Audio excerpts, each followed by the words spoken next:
This is Internet Marketing.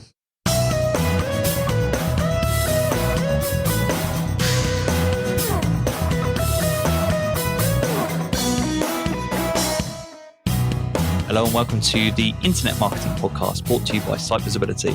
I'm your host, Scott Colnut, and with me today are Dave Bunce and Matt Thompson. Dave is the CEO and Matt is the EMEA market lead at Morphio. And we're going to be discussing how to defend yourself against marketing failures.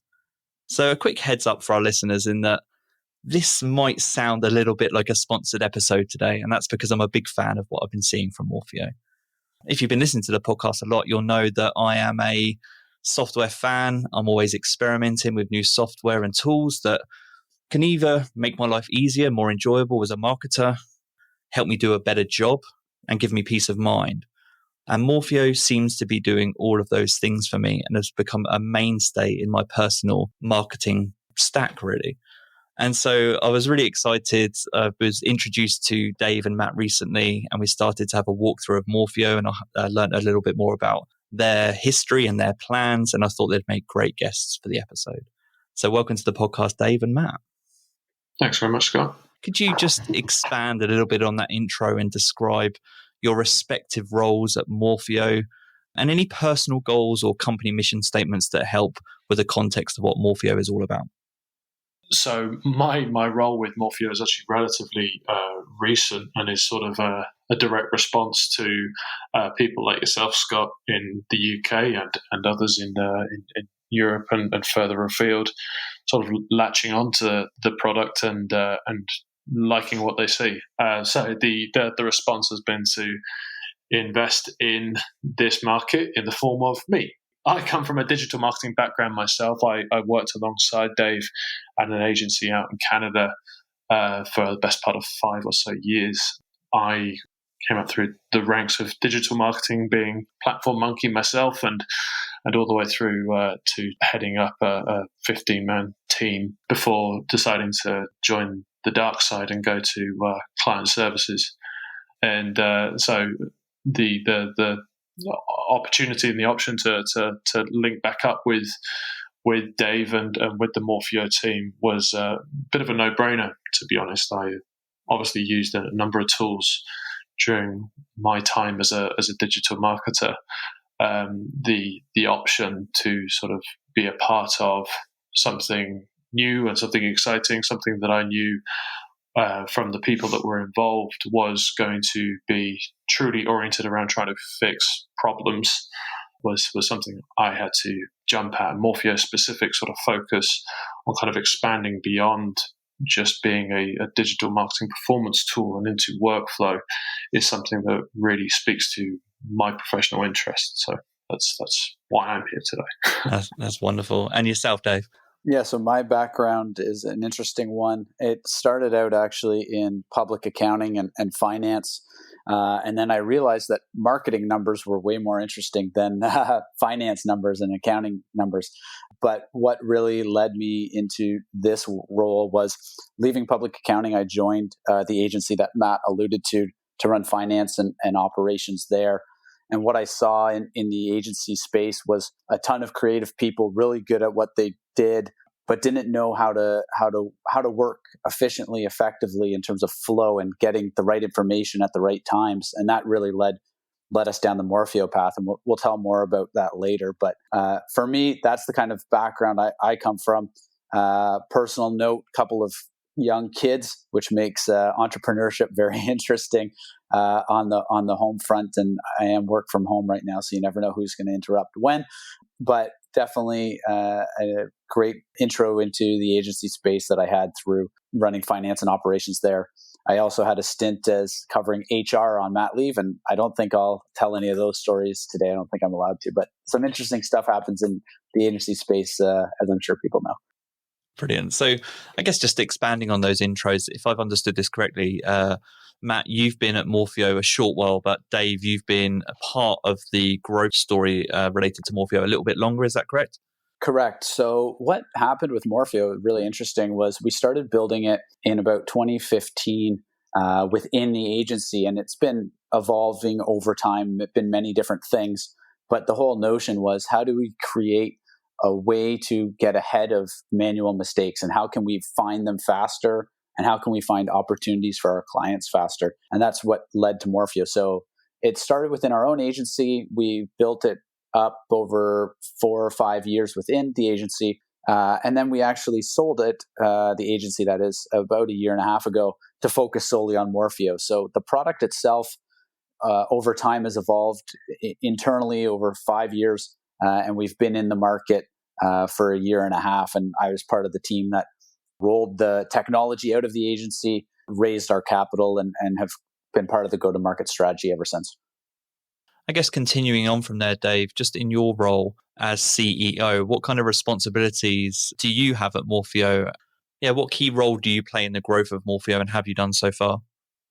Yeah, I think what I've learned is in a product business like ours, it's all about being the bridge or the connection between sales and marketing, having that intelligence of what's needed in the market, and the product team who ultimately make it happen and build it. And being that person was a natural fit in terms of my agency background and agency leadership, to be able to say, this is what marketers need, and hearing the needs of people like Matt, and then translating that to our development team. And that's been primarily my role right now.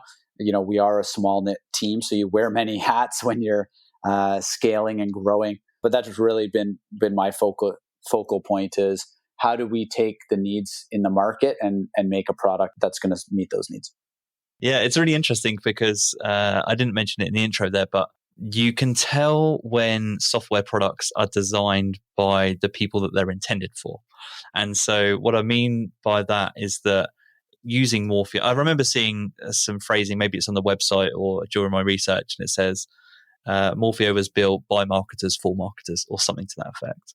And I definitely think that speaks true to the intuitiveness of the platform. And it's one of the reasons that I like using it so much. It's so important to me as someone that uses lots of different software and likes to experiment. I very quickly get a feel for when I'm going to enjoy using something and when I'm not. The great thing about Morphio for me so far has been the intuitiveness. It's easy to pick up. You enjoy using it. And so I can really see how, it just makes such a difference when you build a product and the people that are behind building the product actually have experience in the problems that they're trying to solve, as opposed to identifying a problem that they actually haven't experienced themselves. So that's something that's been really interesting to me, and just learning a little bit more about what's happening behind the scenes. And for yourself, Matt, you talked a little bit about being brought on to support in the expansion of Morphio in the EMEA market. How are you doing that? How are you approaching that? Firstly, by being here, that helps enormously, because the time zone can be a bit tricky sometimes for those folks over in Canada. To be honest, I think it's sort of a bit more expansive than just. Obviously, my title is to market lead at the EMEA markets. But there's definitely been a shift in priority, I would say, recently for Morphio to sort of with so much focus on the UI UX of the platform, the various functions and features of the platform. I think one of the things, ironically, that sort of ended up taking a little bit of a back seat is some of the kind of core marketing functions. So sort of fixated around ensuring that the product itself was doing what marketers needed it to do. Hadn't necessarily, as a company, sort of matured the way of telling that story enough, and ensuring that value was adequately communicated. As I'm sure you know more than most, Scott, this is a competitive space. Yeah, and there's a lot of people that tell that story very well. So that's realistically a big part of what myself and everyone else at Morphio will be looking to do, is to sort of mature the way that story is told, and understanding that things like you've already pointed out, the fact that this is a tool for marketers, built by marketers, that there's a sort of intrinsic understanding of the kinds of problems that we experience day in and day out, that it's a story worth telling and will almost certainly resonate with a lot of folks. And I think a big part of what drives us, frankly, and what when people sort of put the question to someone like Dave, for example, who's obviously kind of gone through building an agency to the point of sale and has now thrown himself into the world of startup. It's like, why not just, put your feet up? Is that there's a genuine belief that this product does help people. It does help marketers sort of get through the grind of the work, take away some of the risk so that it frees people up to think, to strategize, to frankly do the parts of the job that, certainly speaking for myself and for many of the people that I encountered as a digital marketer, the bit of the job that we all really enjoy. Actually, leading on from that, there was a line that I picked up from an article, and I think it was written by Dave, and it said something along the lines of using Morphio for peace of mind and allowing that to free people up to focus on the art of strategy and marketing. I just thought that was a really great way to encompass what Morphio is all about and how I feel using it. With that in mind, where do you think you're at in your journey so far with Morphio? Do you think that's being achieved? Yeah, it's a great question, Scott. I think for us, you've nailed it in the sense of what our purpose is and our goal as a product. And I know after working with Matt for so many years, I was just so tired of hearing that we didn't have time to think. And we realized that marketers were happy when they were able to strategize and do creative thinking and ideation and do the work that, was ultimately fulfilling. And so for us, we had initially kind of thought about happy as, producing results or that sort of stuff. But it was the idea of strategy and thinking that makes marketers happy. That's what people get into the industry for. So for us, the way we break down our mission in terms of, how do we achieve those things? Because you could do that a bunch of ways. But for us, we want marketers to be empowered by having access to our proactive data. So here it is, marketers, stop digging for the insights, stop spending time searching and filling out spreadsheets. Here is the information you need. We're going to empower you with that proactively. Then you can apply your strategy, which is what makes you happy, and you have the time to do it now. And then that creates the effectiveness of results for our clients. So that's sort of how we view our company purpose and our brand promise. I think where we are in that journey is always ever evolving. But what I do know is we are getting closer and closer to providing that proactive data. The end goal or end dream would be able to sort of have, the ask anything or ask Jeeves approach to marketing, where you could ask, why is my CPA down on this account by 20%, and us be able to just spit out an answer. We're getting there, but that's sort of the one of the end goals. And the other end goal is to also integrate holistically, forecasting, financial reporting, et cetera, and all of that related to media. So there's work to be done, but in terms of the core of empowering marketers to be able to strategize and have time to think and have the right information to do it, I think we're there based on the user feedback we're getting.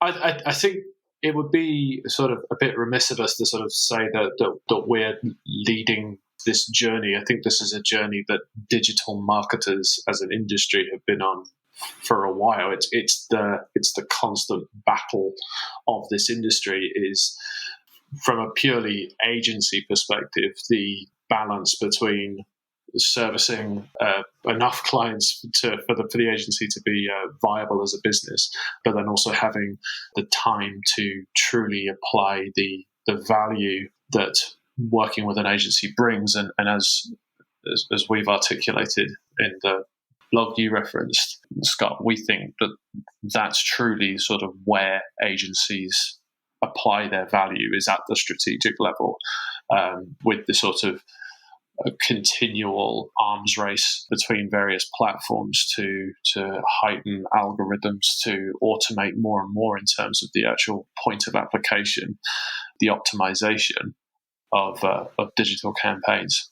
We are left increasingly with the strategy. So then the question becomes, how do we as agencies give digital marketers the time to provide that value, to do that strategic thinking, and help drive clients towards bigger and better goals. So that's a conversation that's been going on for a long time and sort of sits alongside the other arms race, which is the sort of viability of digital marketers in a space where AI and machine learning encroaches more and more on what a lot of the day-to-day has been historically and the ground that leaves us. Yeah, that's really interesting. And as you were both talking, what's coming to mind for me when I visualize your journey is that just around the theme of this episode is, firstly, there's the need for Morphio to provide the service of helping marketers defend against marketing failures, which is really around the services and features to do with anomaly detection. But then, Matt, just what you were talking about there is the ability to use things like predictive analytics to help marketers focus on the areas that are strategically going to make the biggest impact on their campaigns. Using Morphio and how I've got familiar with it as a user so far, it feels to me like the anomaly detection part is pretty solid. I know that I'm finding that particularly helpful at the moment. But tying back in with what Dave was just saying is that the future of Morphio is perhaps more in that predictive analytics space. Is that fair?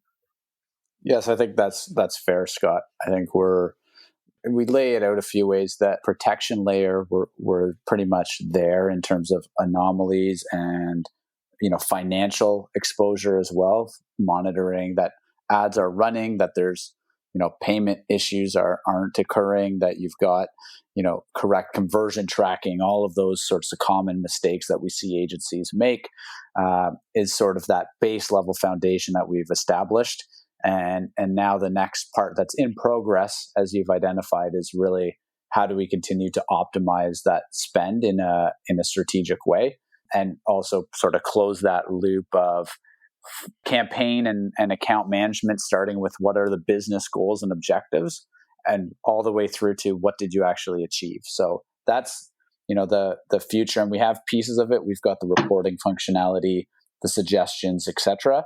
And now we just need to layer in the front part of that, the predictive analysis and improving our forecasting features. And then at the end, tying that back into the actual dollars involved in the media spend as well. To roll out a nauseatingly cliche sporting analogy, I think we enjoy those here. It's often repeated, obviously, that a good defense wins championships. That's very much the approach that we've taken. So, like you said, the defense is solid now. So now we're looking to build on those principles that are in place to arm people on offense as well. I was going to ask. I thought England had a good defense, but they didn't win. So anyways, I'll leave that alone. Just had to get that out there. We're the nearly winners, but thanks for that.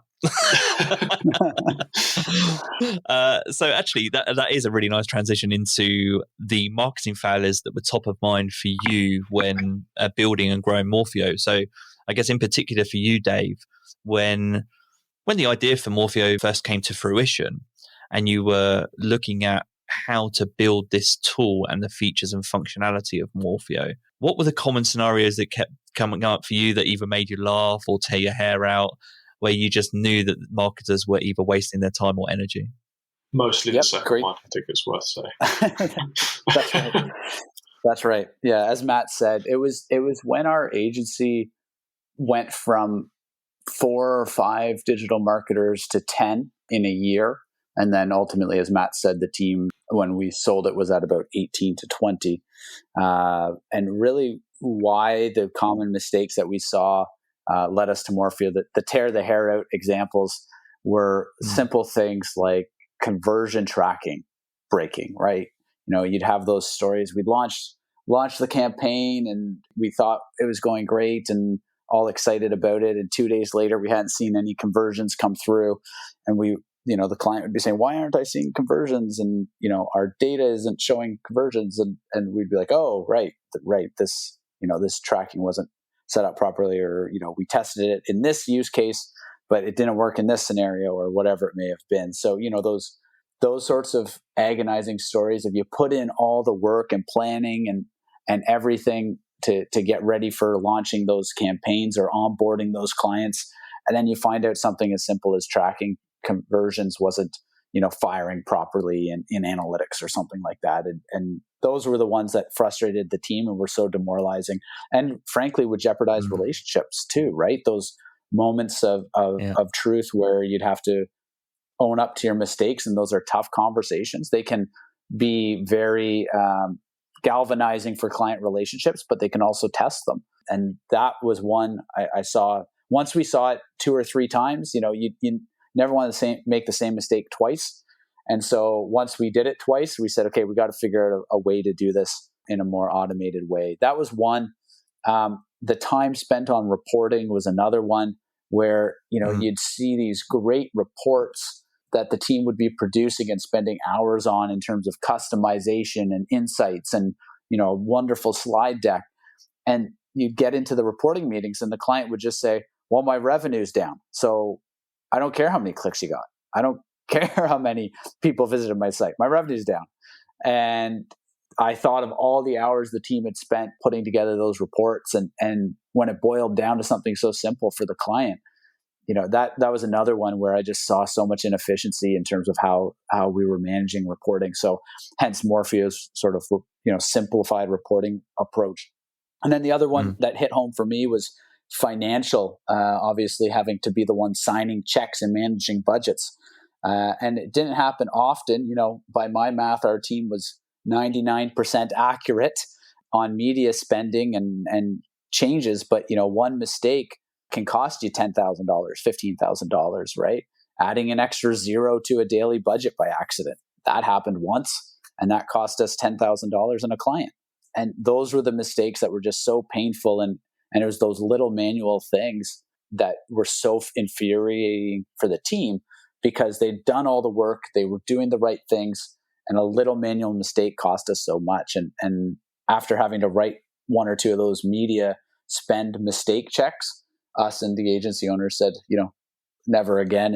And here we are with sort of the reason for Morphio. That's really interesting because there are so many agencies that face that problem.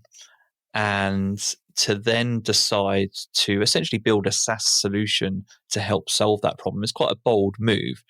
You talked it through as if it was an easy decision, but how easy was it? Was it a difficult decision? Who kind of drove that decision within the company, and where did you start?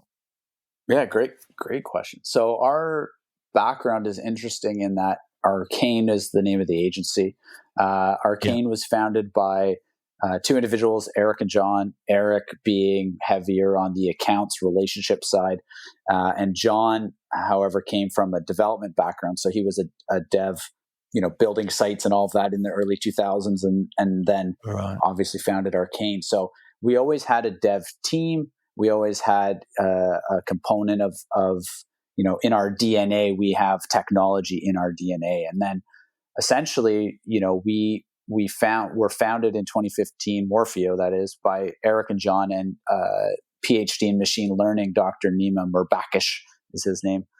Don't ask me to spell that, but Dr. Nima, as we call him, came to us after doing a PhD around the application of machine learning in consumer data and marketing data. And he was at the institution, University of Western Ontario, down the street from us. And so we got paired up with him in support of that thesis. And that's really where, the rubber hit the road in terms of traction, was finding somebody with that machine learning background and the data scientist mindset, along with John, the coder, and Eric, the accounts person, if you will, and tying those 3 together, and then later adding myself from a finance and operations perspective, and now adding, someone like Matt from a digital marketing background, all is steering it that way. So it was an interesting journey, and I'll actually ask Matt to tell some of it because, there were a few painful years internally where him and his team were the tests. They were the guinea pigs, right? And that can be a bit painful. And frankly, rolling it out within our own agency was the hardest test because they saw all the growing pains and all the product roadmap and all the challenges that came with it, right? So Matt, maybe you can comment on some of that and the learnings that we had over time with you in that. Okay, well, I'll step carefully so that I still have a job at the end of the podcast. Um, well, no, I like you pretty much articulated it there. I think like what better and more brutal a sort of beta testing can anything go through than sort of constantly being foisted on a team of very busy digital marketers. Mm-hmm. Like this thing being sort of handed to us, it needed to be saving us time right away, or it just got chucked right back over the fence. And it did get chucked back over the fence a lot in those early days. There was, sort of a mostly civil feedback loop, I would say, in terms of how a feature could be improved or where the biggest pain points were at any one moment. When Morphio was first being developed, this was pre-Data Studio, so right. These sort of custom dashboards that we were building in Google Sheets and using layers and layers of VLOOKUPs and nested formulas and all sorts to create these sort of live reports with raw data. And so, that's obviously a very laborious and manual process, but what it also is very customizable, very, very shapeable to the varying different needs that the clients had at the time. And so every time Morphio was sort of handed back to us as a digital marketing team, it had to be better than what we were doing, or it just didn't get adoption. There was only so much pushing that Ericsson could do in terms of foistering adoption on us. There would be a genuine effort, but fundamentally, if it was taking more time than the solutions we had in place, just using spreadsheets or just using Data Studio a little bit later on, then it wasn't going to get used, no matter how much it's the sort of internal pressure to do it. So I think in terms of an incubator, you couldn't have asked for a better one in terms of growing the product to a place where it was genuinely usable by digital teams. I think the state the product is in now is a testament to that real fiery environment which it had to grow up. It couldn't be a sort of navel gazing exercise of isn't this a cool feature? Isn't this a clever feature? Yeah, sure. Is it saving us time doing the things that we're doing right now? If it isn't, it's not going to get used.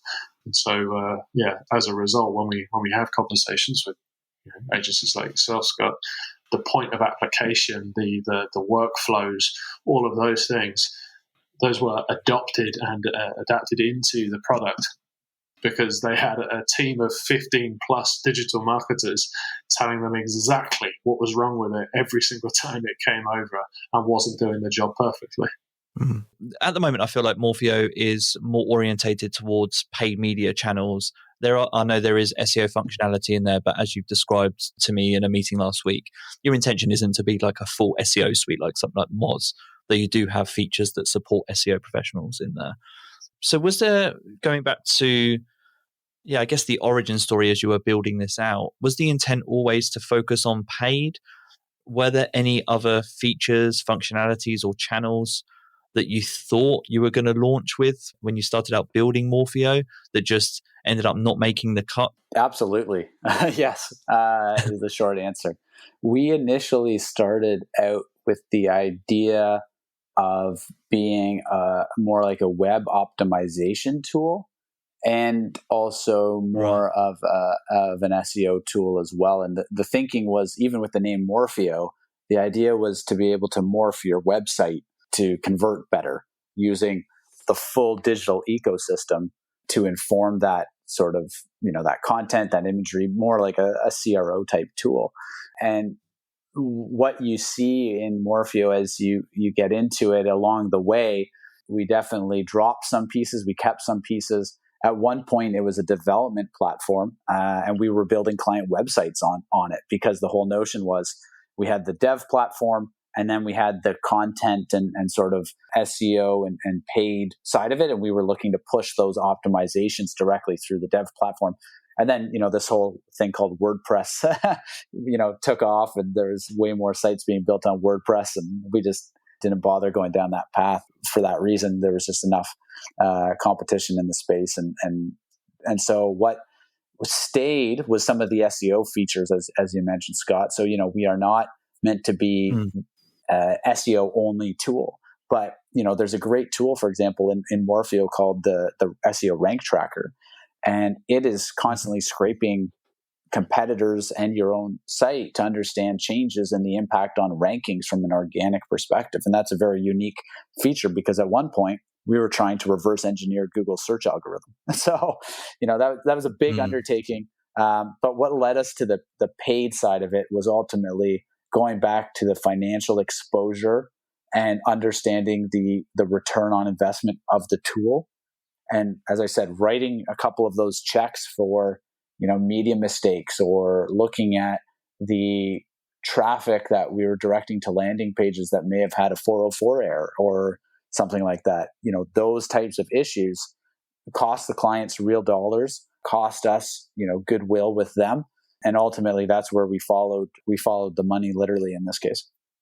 That's really interesting to know how that's developed over time. And as you just said earlier, I think the future of Morphio looks bright when you think of predictive analysis in context of some of those other channels as well. So I can see how that is going to evolve over time.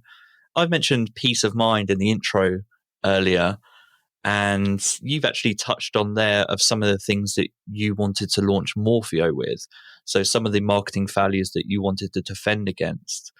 But I'm also interested to know, outside of Morphio, the product, just drawing on some of your agency experience, what are some of the common avoidable mistakes that you think marketers regularly make that maybe aren't related to paid or SEO and are more general?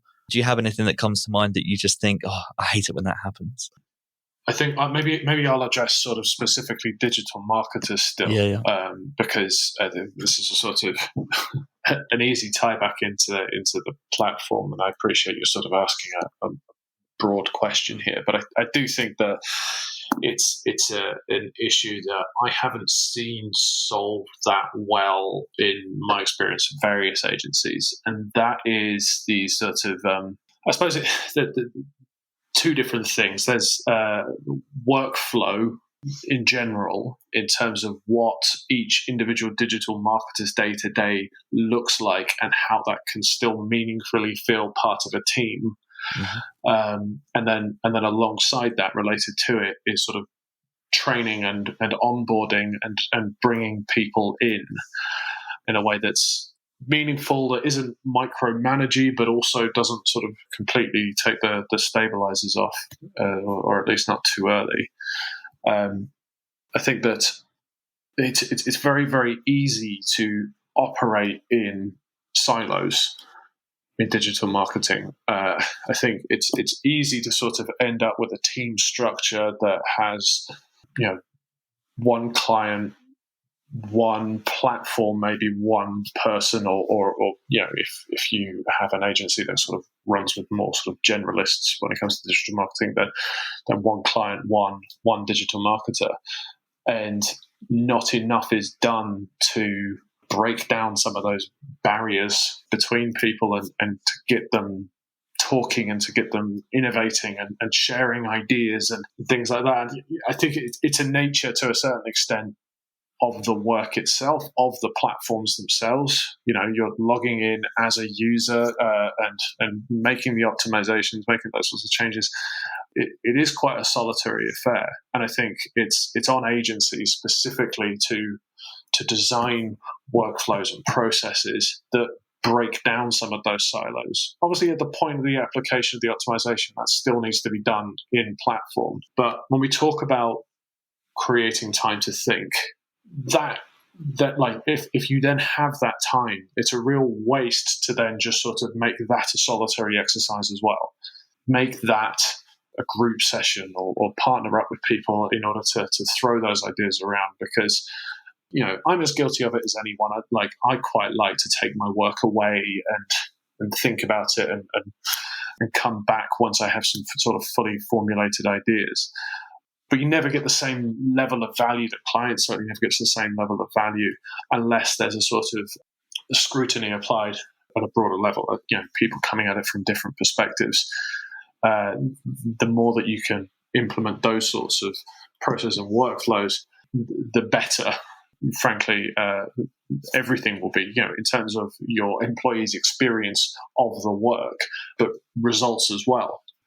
I genuinely believe that. And just touch on the second thing in terms of training, very, very similar. Like, again, because it's such a siloed practice, bringing someone in, you can push them through the analytics and Google Ads and all those academy pieces online to sort of get them up to speed.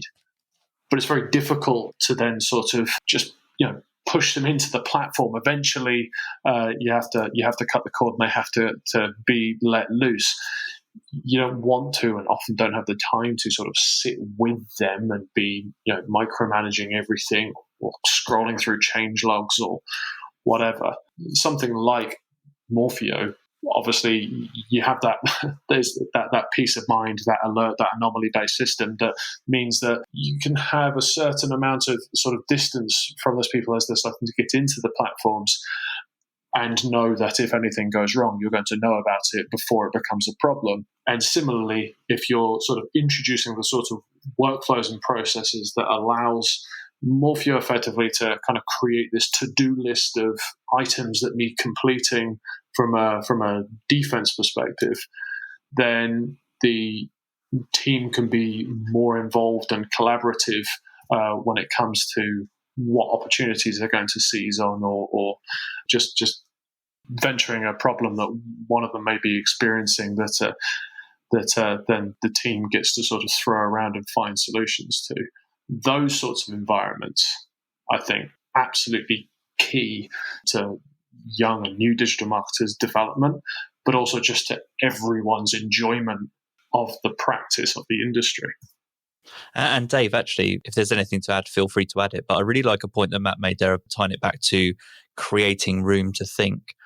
And so for you, Dave, I was thinking about the early stages of Morphio and the fact that you were essentially growing Morphio while helping to run an agency.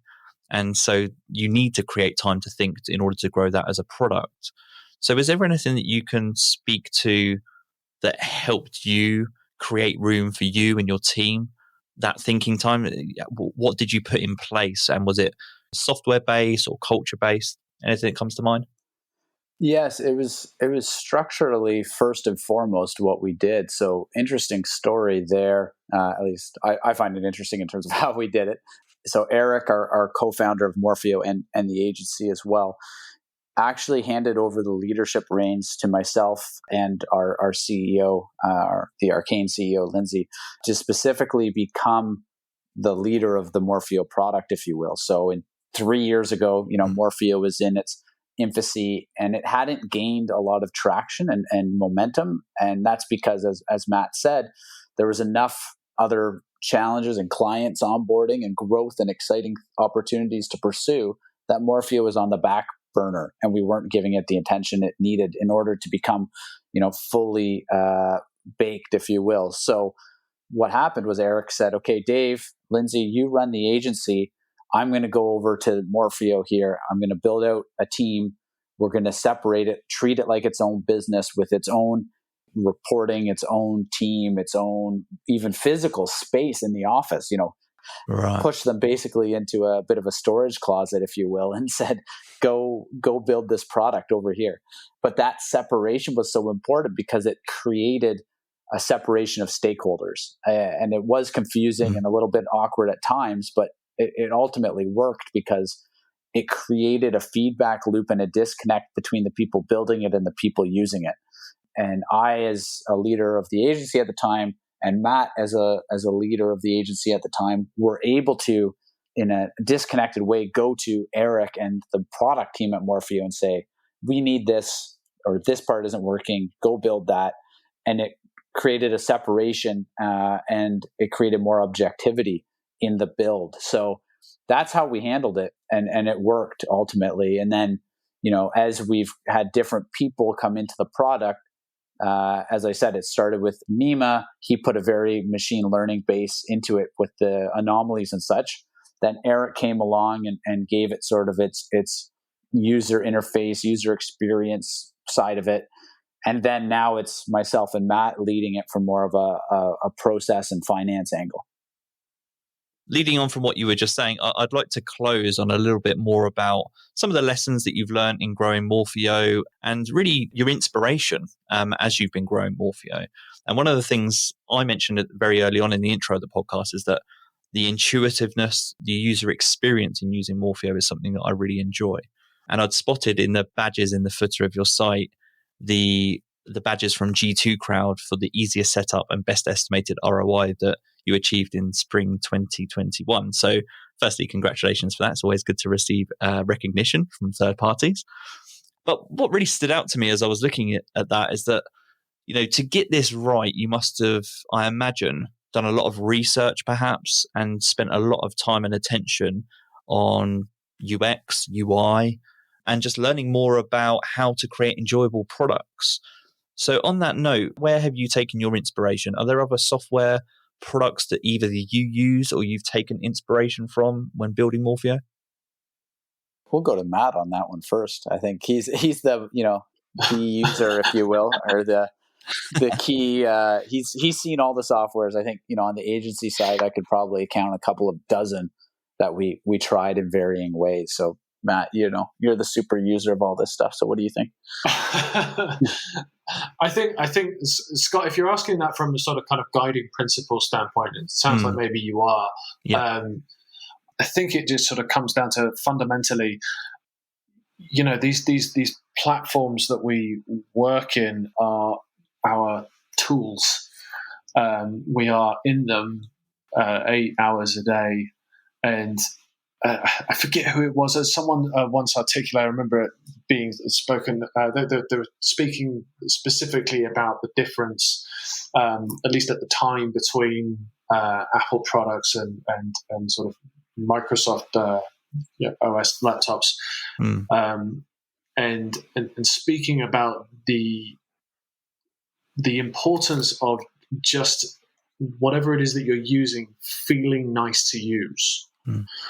And that being such a sort of seemingly simple point to kind of make, and yet constantly sort of falls down. I think oftentimes function trumps form with a lot of products out there, and I think this is one of those great debates, and it's always going to be a question of balance, but at Morphio, we have always sort of scrutinized the inclusion of a function by questioning its impact on form.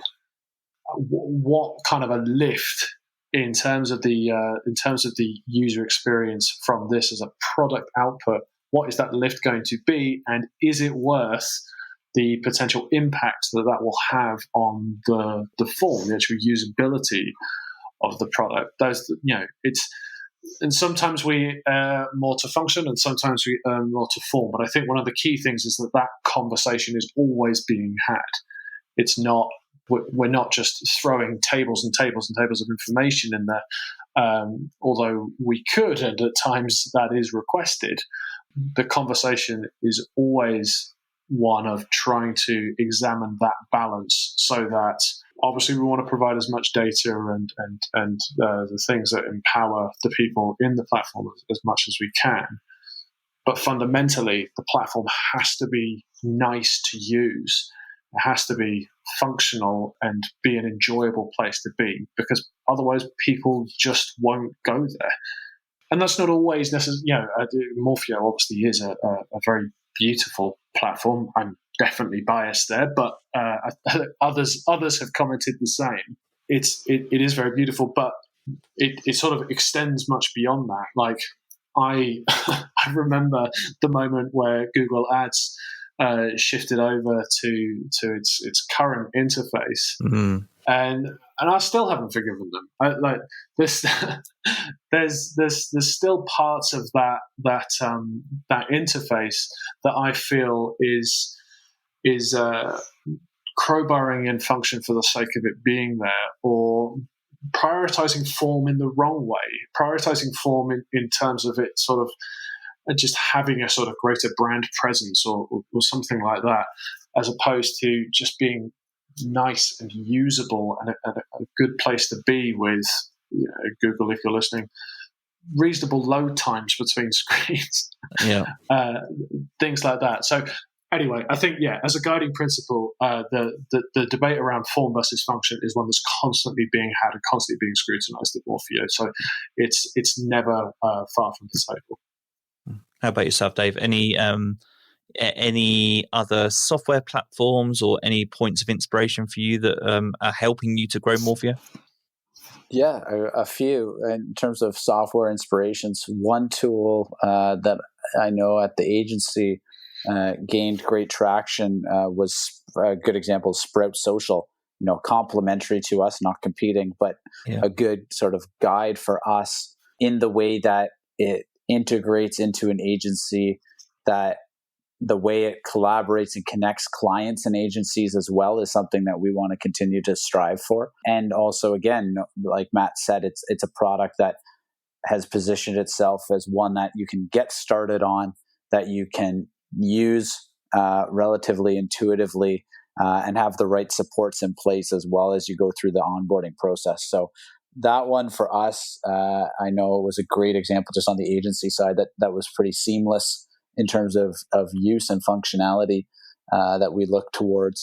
And then, from a workflow perspective, the Asanas and Trellos, not that we're creating that exactly by any means, but teams can collaborate, and the way that they can, track, review, monitor work is obviously something that we're bearing in mind now as we continue our roadmap. And then the final one that's interesting and really random, but it's not even a software product, if you will, but Design Pickle, if you've heard of them, they're an outsourced sort of creative agency approach. And why we like them is the way they've positioned and messaged their brand around eliminating design bottlenecks, if you will, and helping agencies flow and do the right type of work. That is a great message that resonates with us as we talk about let Morphio provide you proactive data. Let Morphio give you the insights so that you could do the high value work. And that's exactly what we want to achieve. So those are unique inspirations, the ones that aren't intuitive, but ones that we draw upon. Yeah, I think the things that are giving us the most inspiration at the moment, as you're probably picking up, Scott, are the ones more focused around sort of workflow and process. And I think that's obviously as a result of how the product is sort of developing. And I find it really interesting because the workflow and process side of it was more of a kind of accidental feature, really. It started with sort of building up protection and alerts and started to sort of expand into opportunities. And from there, we found, speaking to some of our users, that they were using those not just as a sort of insurance policy or as an extra set of eyes on the account, but actually using that to kind of effectively manage their workflow. And actually, my most recent role, I was at a separate agency that was a bit removed from digital marketing. It was a Shopify agency, so a bit more sort of product delivery, obviously in the form of Shopify sites. And the agency had a certain level of adoption of agile methodology, which was my first exposure to it in a sort of genuine way. But I'd always sort of been intrigued because, close enough to it over the years, and they have all this wonderful terminology that they use, agile practitioners and scrums and all these sorts of things that seemed very mysterious and interesting. And being exposed to that way of working, the benefits of working in that way are very clear. Almost immediately, if you've kind of come from an agency that has just sort of moved through things in a very waterfall fashion, when building sites. It's very, very collaborative, to sort of kind of tie back into some of the things that I think really sort of separate the value that agencies bring. If there's platforms for collaboration, generally things tend to be better. I would sort of think about that methodology and how it might apply to the digital marketing function, but it's always difficult. Certainly when, prior to Morphio existing and it just being a team of 15, 18 digital marketers sort of working in silos, to really think about how that sort of system of working could apply to that methodology. There isn't a sort of ticket system that can move along a Kanban board that can be sort of scrutinized in daily stand-ups and all that sort of thing. So it always seemed like there was a little bit of a disconnect there in terms of how those two things could be connected. But then, building on this idea of accidental features, we have obviously on as part of the Morphio tool that anomalies screen that very literally condenses down all the things that need to be addressed with a campaign into literal tickets. And suddenly, through the use of anomalies and alerts, we have a ticket-based system. We have a ticket-based system that can then feed into sort of agile methodology, a review of the tickets in a morning stand-up, and dissemination of work. Even sort of the ideation around strategic thinking, big picture thinking, whatever, can be introduced then as a ticket item, as a piece of work that can move through a shop. So we look at, as that has become more apparent as a means of utilizing Morphio, we're sort of allowing the product and the users of the product to lead us a bit, and so we're starting to examine some of those tools that are effectively kind of designed around that methodology to determine how we can take what we've created and what people are starting to use in that way and find ways to augment it so that it can better service that.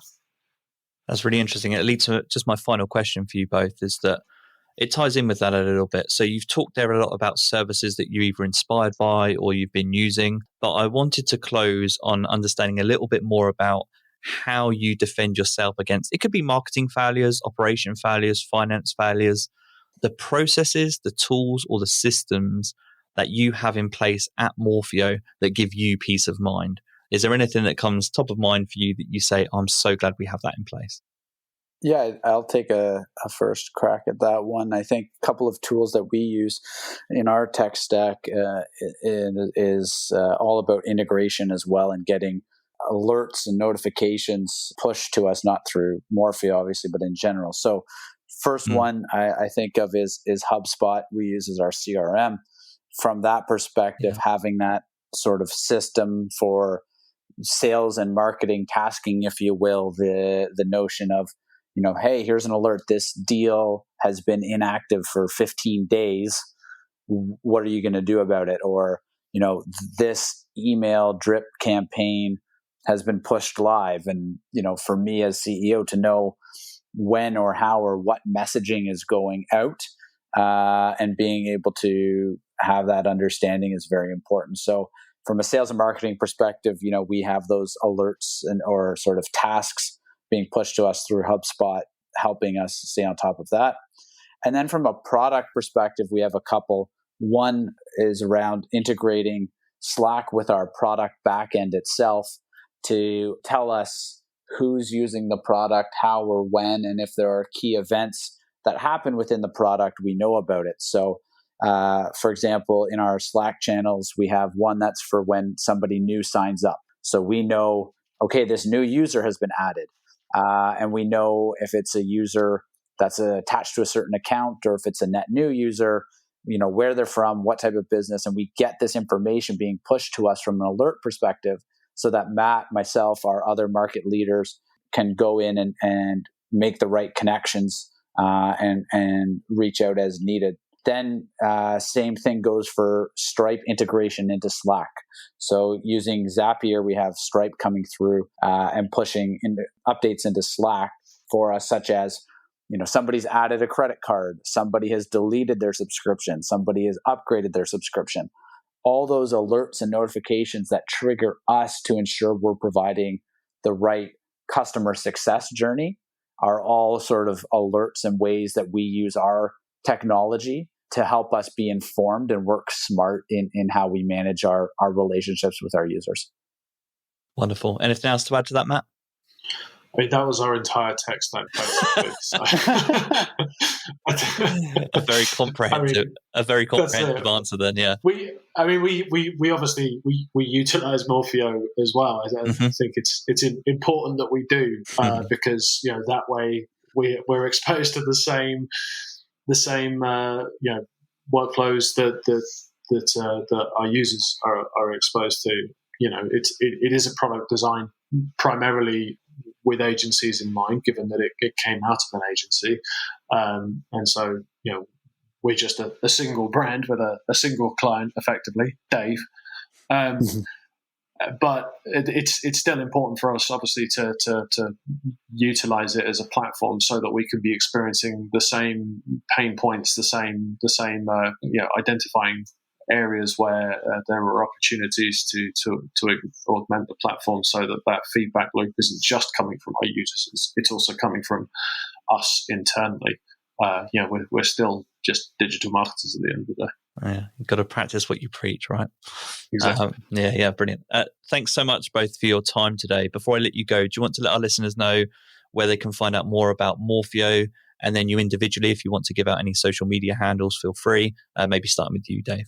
Yeah, so best way to find us, of course, is on our site, morphio.ai. We do have our email address there as well, but it is hello@morphio.ai, morphio.ai, or they could connect with me via LinkedIn. Matt?